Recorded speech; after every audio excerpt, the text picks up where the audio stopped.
What's going on, y'all? 75Junction, it's your boy Sherm. We're here at the Hampton Roads Expo once again, and I'm here with the lovely Miss Berry. How are you doing today? Hi, I'm okay. Okay, awesome. I'm glad to hear it. So, for those who don't know, can you tell us who you are and what you do? So my name is Andria, and in the music industry, I go by Miss Berry. I am an author. I'm a CEO of a clothing line online, Okay. Cozzie Essentials. I have a foundation, Miss Berry Cares Foundation. I run an event called Moms Who Rock. ROC stands for Raising Our Children. And in that particular event, I give awards to some celebrity moms, but particular to moms in the community. And we do like a panel discussion, and we just network with each other.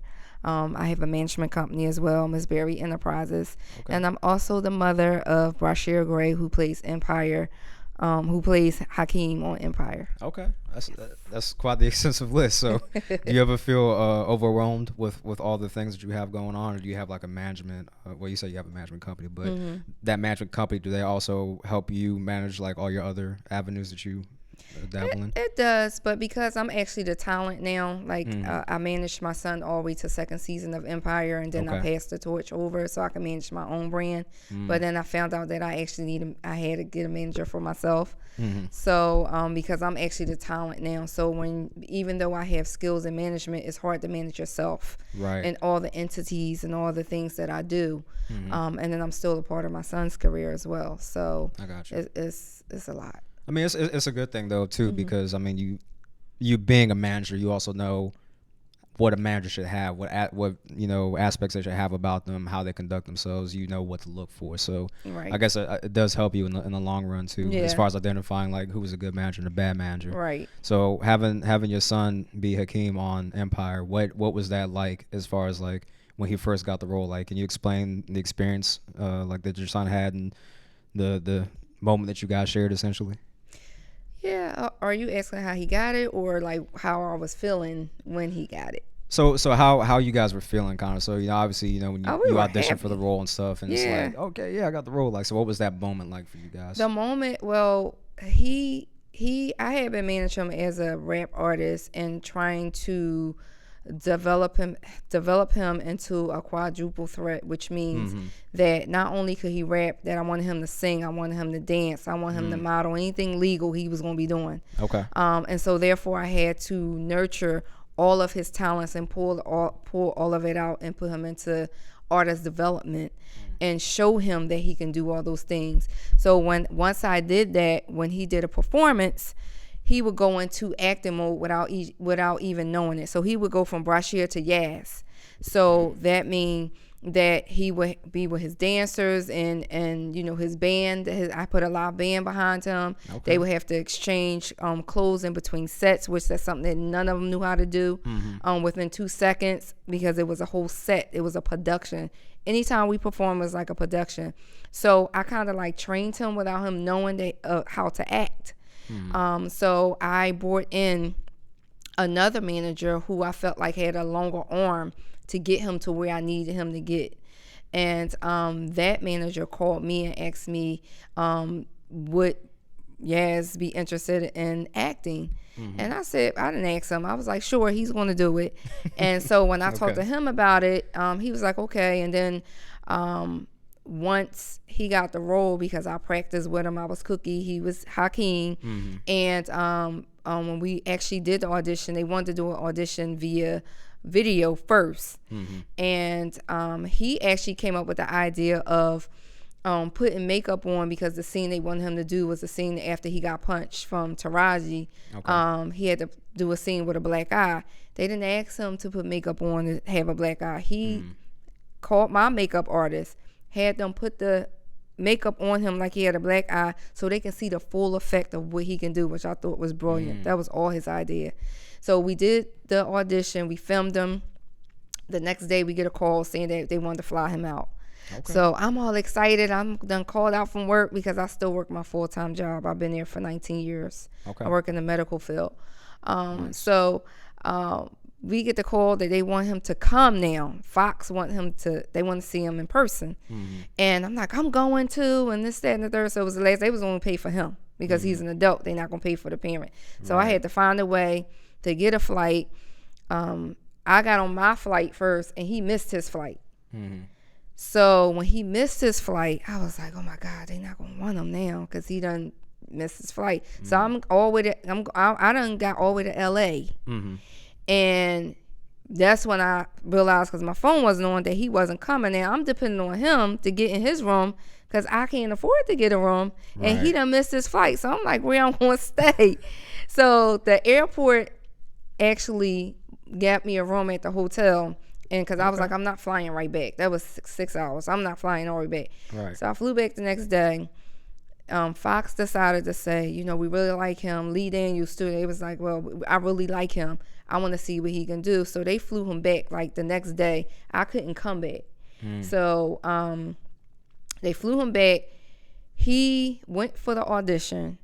And as he was auditioning, Lee was like trying to give him like pointers on what to do, because he's never acted a day in his life except for when I had him on stage. Oh, wow. So he never had acting lessons. So he's in there, he's auditioning, and Taraji and Terrence walks in. Oh, wow. And because mind you, that wasn't even the day he was supposed to audition. So they just happened to be there. So Lee Daniels was like, let me see you with Taraji and Terrence. And so he did the whole scene with them. Next thing I know, they sent them back.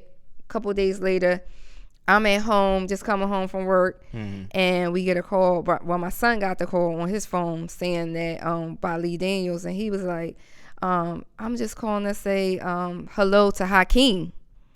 Oh, wow. And so I done fell down the steps because I done started rolling on the floor. I'm saying, thank you, Lord. Everything. I done knocked him off to the next room. And we was just jumping up for joy. And I had a glass of wine and everything. Like, I was just like so excited.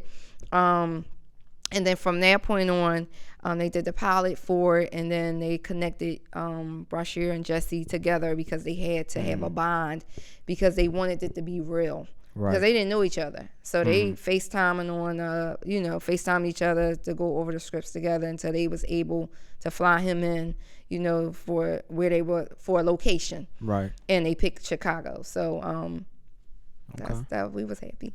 Okay, that's good. I mean, I can only imagine, as a parent, obviously you want your child to succeed, you want your child to do good things in life, and when an opportunity like that comes along, it's like, I'm genuinely happy for my child, because that's your livelihood too at the end of the day, because I mean, obviously the child's gonna take care of the parent too, especially later on down the road, all right, I changed your diaper, now it's your turn to change mine, Absolutely. Not literally, but don't do that for real. It's supposed to be that way, but I don't really depend on my son, because that's why I still work my job, my full-time job. I've been here 19 years, and I love medical benefits.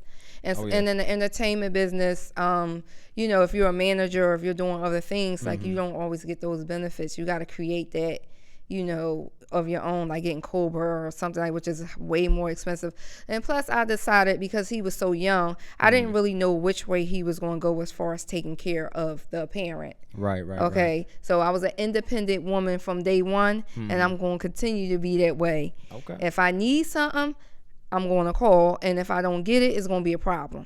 Right. But as far as me leaving my job, I was working 2 jobs. I did quit one job. I was at one job for 17 years, another hospital right across from where the hospital I work at now. Wow. So I would go from place to place. I worked 2 jobs. That's crazy. So me working all these entities now in my business is nothing to me, because I was doing it, working 16 hours, going home, coming back, going from one place to the other, sometimes working 24 hours straight because nobody knew. I was just going right across the street. Wow. So for me, I just, keep my own, situation going on as far as the job. And if I need to call on them, I will. Okay. And if not, if he acts funny, I'll just take a flight. Pull up on him and take my stance like I'm about to play ball. I feel you on that. Okay, I got you. So let's talk a little bit about, you said you were an author. So yes, let's talk a little bit about that. What kind of brought you towards that, amongst doing sometimes 24-hour shifts and going back and forth between hospitals? What got you involved in doing that? Well, I actually always wanted to write a book, but didn't know how. Like some of the similar stories what Sheena was saying, and I just prayed to God. I just said, you know what, I want to write a book. And I just always believe in the power of the tongue. I believed it wholeheartedly. So I didn't know when I was going to do it. I just knew I didn't know what I was going to write about. I just know I have so much in me that I want to talk about, but I just didn't know how to go about it. So after Bryshere got on the show, he started doing charity work where he would go. Actually, it was him and Meek. They would go and they would speak at homeless shelters in Philly, detention centers, and I would go too because I just want to be there and I want to see what's going on and I wanted to be a part of it. And they did like 8 places in one day. Like it was like so draining. Oh, wow. And during that time, he spoke about his ADHD. So once he spoke about it, that gave me that made me say I need to speak about it because he's talking to the children and I need to deal with the parents because we're the key. Right. So, and then I also understood that he was now semi-comfortable with talking about it. So it took 3 years for me to write about this particular subject because I wanted to make sure he was comfortable about it because at first he wasn't comfortable with his diagnosis. He's not all the way there, but he was comfortable enough to talk about it. Okay. So I said, you know what? I want to write an inspiring, encouraging book to people who may be going through some of the challenges that I went through as a parent and as a single parent. And just to let them know, too, that you can get through anything because in my book, the first thing I discuss is me being a survivor of domestic violence. I have a front tooth that is not real. It's fake because that's how bad I was beaten. I was 7 months pregnant by Bryshere's father. And it took one time for me. I was disfigured. And I talk about it because I want, whether you were the male going through domestic violence or a female, to understand you don't have to stay in the situation because you have a child by that person. You can get through it. And after I talk about that, I do discuss the challenges of being a single mom and having a child with a disability because when you're a single mom, all you focus on is food, water, and shelter. And being that provider. And then when you get a word that your child has a diagnosis of a disorder, then you know that's going to take you out of your focus and that means that, you know, something possibly you're going to have to give up. So that meant, like for me, working 16 hours a day, I had to not work 16 hours to provide because I need to see what's going on with my child. And then not only that, I had another child who didn't have a disability, was a growing young female. So I'm worrying about teen pregnancy because if I'm not in the home, then who's being there for her? So then I had to put support around them, my mother or my father or their godparents. Because I had to continue to work, but I still did what I needed to do, take him to therapy, make sure he had his medication, still participating in school and things of that nature, and keeping him in sports. I kept him in football. He was supposed to be a football star. He was so good. He was actually, when he got hurt, he got hurt real bad. He was actually going to be scouted. Oh, wow. Because he was that good. He got hurt real bad, and his arms broke in 2 places. Jeez. And I was there. I witnessed it. And it's like it was one of those plays where the quarterback was supposed to do like this crazy slick thing in the hole, and he was supposed to get it and run. And then the quarterback threw it too far. Bryshere went to get the ball. He protected the ball and got up. As soon as he got up, the biggest guy on the other team, jumped on him.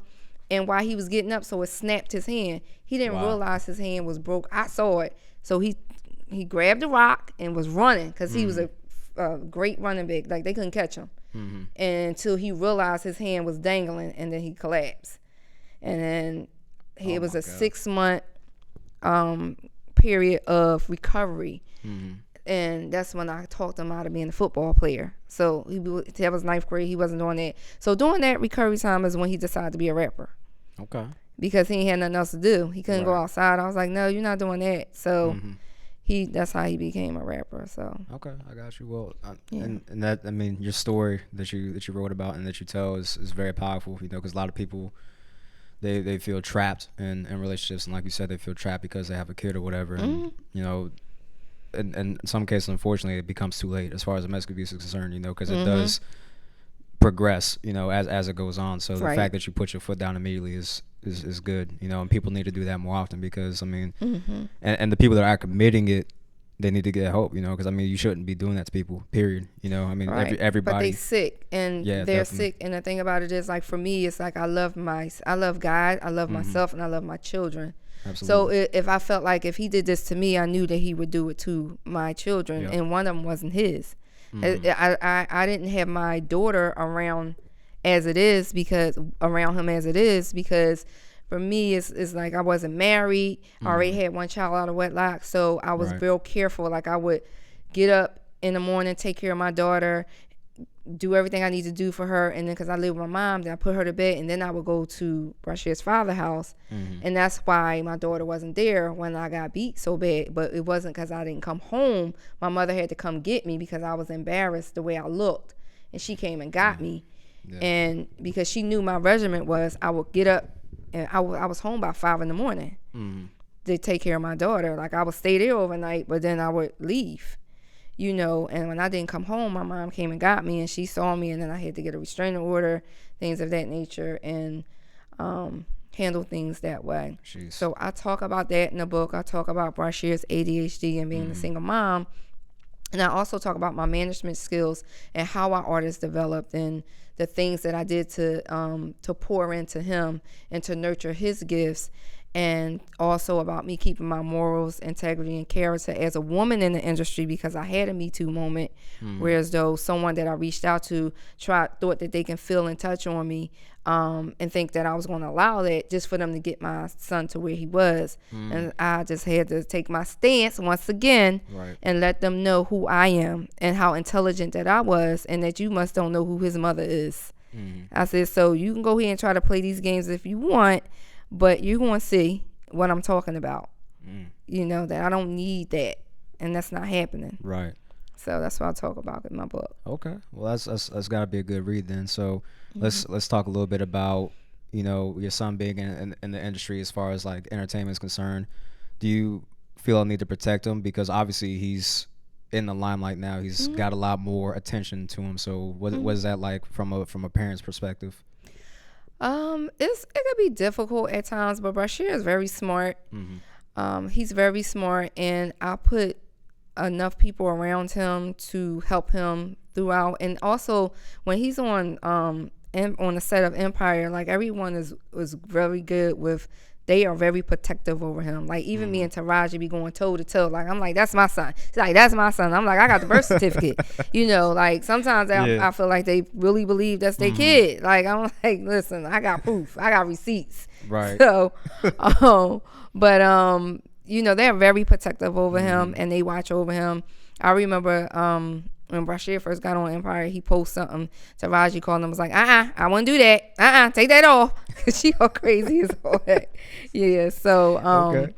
but it's right now because his ADHD don't leave because he's a celebrity. So right now it's more so protection. So sometimes I put 24 hours security on him because he want to go out. He just think he could just go and do stuff. And I'm like, dude, like you've been on this season for 6 years. Like you really think you can just, you have to move differently. But because he's, you know, when they are celebrities, they are confined. So sometimes they just want to go and do regular stuff. Yeah. You know, I'm like, well, that can't happen right now. You can't, you know, this is what you wanted. So, but you got to, you know, safety is number one. Absolutely. So, yeah. Okay. Yeah. And that's why I tell everybody that wants, you know, the fame and all that stuff. I'm like, well, you know, it's a double-edged sword because, everybody knows your name. But because everybody knows your name, you can no longer live a normal life. You can't go all the places you used to be able to go. You can't go buy groceries and we can't not go get to recognized. The mall. We go. I'll be like, let's go to the mall like 9 a.m, and still, I recall a time we went to the mall like literally like they were chasing him down the hall. Them girls. Wow. And then they inbox me and be like, can you? All kind of stuff, like you just don't know. Like so the girls shoot they shot through you. Like they be trying to get to me because a lot of parents are not in the limelight, right? You know, and I have my own brand, right? So it's a little bit easier so they think that they can get to me as opposed to like Ms. Norwood or or like Trey Songz's mom or something like that. Right. Because, Ms. Nora is like in the background. Everybody know her, but she is not like all the stuff like we do, like constantly on the gram and everything else. So I have a team just for stuff like that. Okay. So, because I have to be safe as well. I got you. Okay. And then just tracking back to your medical background. So, what is it that you do exactly in the medical field? So I'm a unit coordinator. I run 3 critical care units. I went to school for nursing, but I did not complete it because of all the things that I was going through with Yaz when he first started. I do plan to go back to school. Okay. I'm just trying to, get my businesses to where I need them to be. I also do real estate as well. I'm doing some education on myself in reference to that. But this business requires a lot of work. And then at sometimes I have to leave work in my uniform and go straight to Chicago where he is. I have to fly to him, and then I'll come back the next day. Okay. So I'm very busy. I see. So is there anything that you don't do? There's a lot of things. Well, I don't do negative, and I don't do foolishness. Okay. Well, there period. You go. No, I understand that completely. That's good. Okay. Well, shoot. Yeah. My management company, I manage 26 people. I have a husband that has 2 wives and 27 kids. So I'm shopping their TV show now. Okay. I have a couple people interested in them. So I'm real busy with them. And I have a couple other people I'm looking at as well. And then I also work with my sister, Gabby, and Tamaya. Right. We're just like we help each other. Okay. So I just come through, like, I had a bunch of stuff to do, but Tamaya called me and said, if this is what she's having, I'm coming, and I'm going to do whatever you need me to do. I'm not going to just sit behind the table. I'm here to get my feet wet, my hands dirty, what you need. That's just how we are. Okay, I got you. So I don't want to take up too much of your time. I know people are busy and there's a lot going on. So is there anything that you want to add on a concluding note? I would like to add, and I want to speak to the parents first. I just need the parents to listen to your children. Be there for your children. It doesn't matter if it's medical driven or career driven. Your children need you to advocate for them. If you don't want to be a manager, advocate enough where you can find the right person for your child. And be involved. You don't have to be the manager, but be a part of whatever they're doing, because it's needed. Like it's so much stuff that's going on that's not right. Yeah. And that they need us to be there.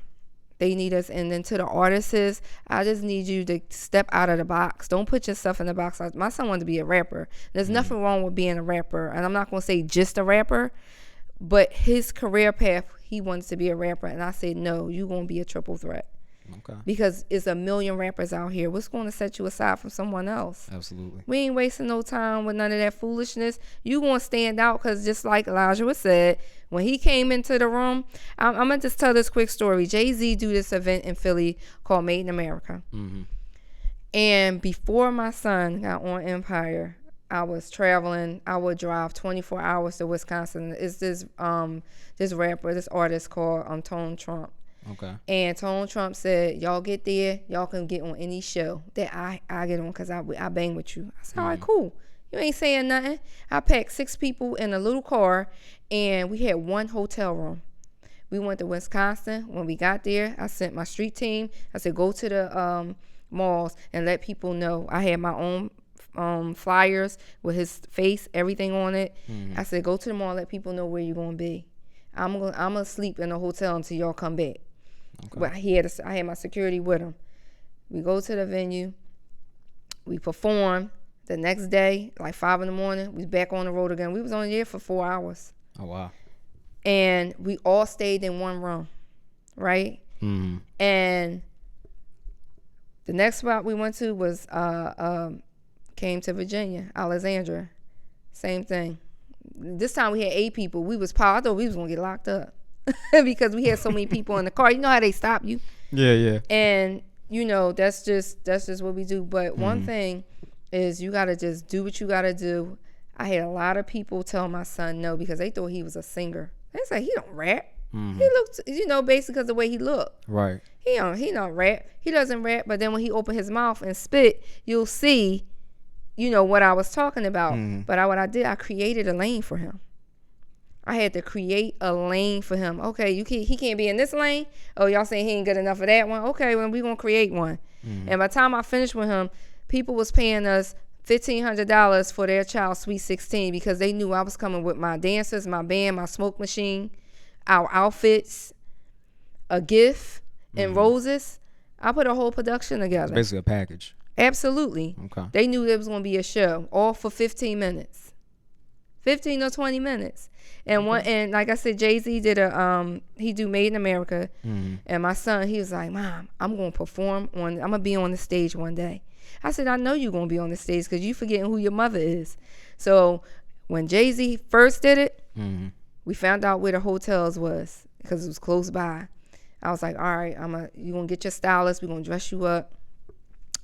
We had new Meek because Meek was in the same studio as we were. So my son went down there first. He went down there with his crew. And Meek saw him because Meek was going in there. He was like, yes. He was like, come on in. You can come on in this hotel because they wouldn't let you in the hotel without you having a key. Right. So Meek was like, come on in here. You can come in here with me or whatever. So he come in there. So Meek was like, all right, I got to go. And so it was like a 2-day event. So he was in there and my son called me. He's like, Mom, I'm going to get us some tickets and you going to come. And because I know you really want to come. I was like, all right. Okay. So the next day, he's like, Mom, I'm up in this hotel and they think I'm somebody. I said, because you are. Don't you know he went there, the doorman opened the door and let him in. Damn, just off rip. Just let him in. Okay.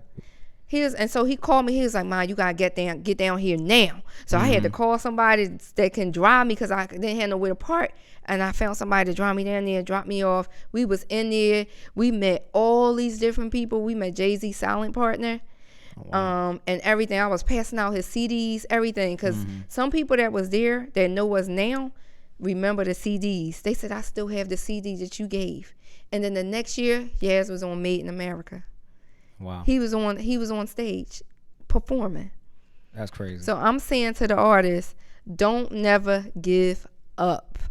You got to create your own lane. Somebody tell you no, create your own lane. Do stuff nobody else is doing. Nobody had dancers, and my dancers wasn't twerk dancers because I'm a ballerina by heart because I went to school for it. So I know how to put a show together. Put a show together. Don't just put a set. Don't just put songs together and just think you put a set together. Let them see that you're entertainer. You want people to pay to see you. You want people to pay attention to you. They want to pay attention to entertainment. They like to see a show.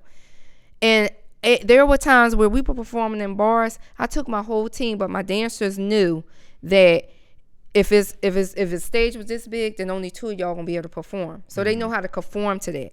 Okay, that's good. But I had my whole production team, and we put on the show whether it was 2 people or 1 person in the audience, because that 1 person could have been somebody from Def Jam Records. You just never know. You always put your performance in, whether it's 1 person, if it's nobody there, because somebody could be standing in the hall and hear your music, right, and come in and see. That's how we did it. Okay, that's awesome. That's truly inspiring because, again, like you said, what you want could just be right around the corner. It's just a matter of placing yourself in the right place at the right time. So that's definitely powerful. So where can people find you as far as social media is concerned? Social media on Instagram is Miss Berry Biz. That's MSBERRY. Okay. For my online boutique is Cozzie Essentials, COZI_ESSENTIALS. My foundation is Miss Berry Cares, and it's just Miss Berry Cares on Instagram. My event, Moms Who Rock, is just Moms Who ROC Rock. Okay. And let me say Facebook. Okay. AndriaMayberry is ANDRIA. Okay. Mayberry MAYBERRY. Okay. If you can, I think I have the max for that, but just inbox me because I got to clear it out. I'm going to be talking to the active people. No, I got you. Well, I'm very active up there, so I got you. Don't worry about that. Well, I just want to say I'm very grateful for the opportunity. Thank you for coming over here and doing the interview with me. I'm definitely very appreciative of it.